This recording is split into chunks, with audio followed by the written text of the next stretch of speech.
They say revenge is best served cold, but I prefer mine, with a splash of cream and no sugar. Because revenge, like coffee, should be bitter enough to wake you up. It started 2 years ago, on a rainy Tuesday morning. I was sitting at my usual table by the window of Elliot's coffee house, the kind of place where time forgets to move, where people come to remember or to be forgotten. He used to sit across from me. Michael, the man who taught me that silence could be louder than words, and that trust, once cracked, never really heals. It just hides under layers of polite smiles.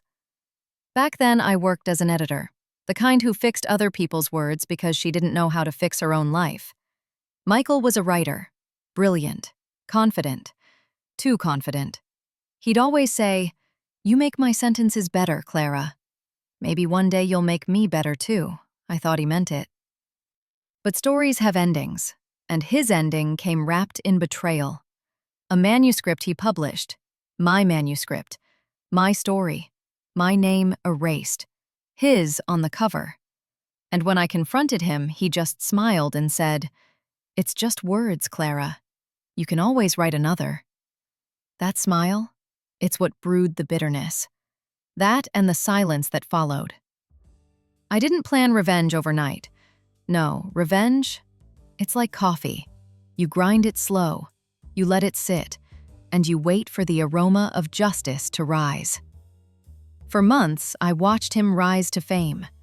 Interviews, book signings, crowds quoting my lines back to him. And me?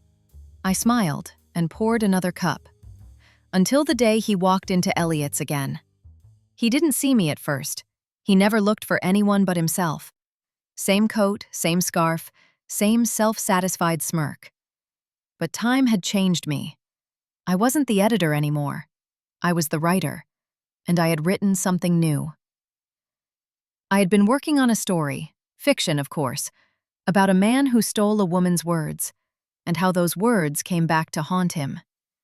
Each chapter ended with a different type of coffee: espresso for anger, latte for regret, macchiato for loss, and the final cup? Poison, disguised as sweetness. When Michael saw me, he hesitated. "Clara, I didn't know you still came here." I smiled. "I never stopped. You just stopped noticing." He ordered his usual, black, no sugar. I ordered mine, cappuccino, extra foam. We sat, and for the first time in years, he looked uncertain. We talked about his new projects, his awards, his fans, and then he asked, "Are you still writing?" I leaned in, smiled softly. "Oh yes. I've been writing a lot lately. You might even recognize the next one." He laughed nervously. He didn't understand. Not yet. A week later, his publisher received a new manuscript from me. Title: The Thief Who Wrote in Ink and Lies. A story so precise, so personal, that the world didn't need proof. It simply knew. The literary world turned on him. His reputation collapsed faster than foam on a forgotten latte.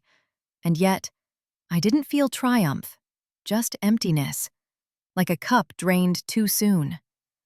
So I went back to Elliot's, sat by the window and ordered his favorite, black, no sugar. I watched the steam rise and whispered to myself, "Revenge tastes like coffee, bitter, strong, and fleeting." I still go there every Tuesday, same table, same seat, and sometimes when the wind moves just right, I swear I can smell his cologne, faint, like regret. Maybe he's gone, or maybe he's still here, sitting across from me, watching the steam rise and wondering if the bitterness ever fades.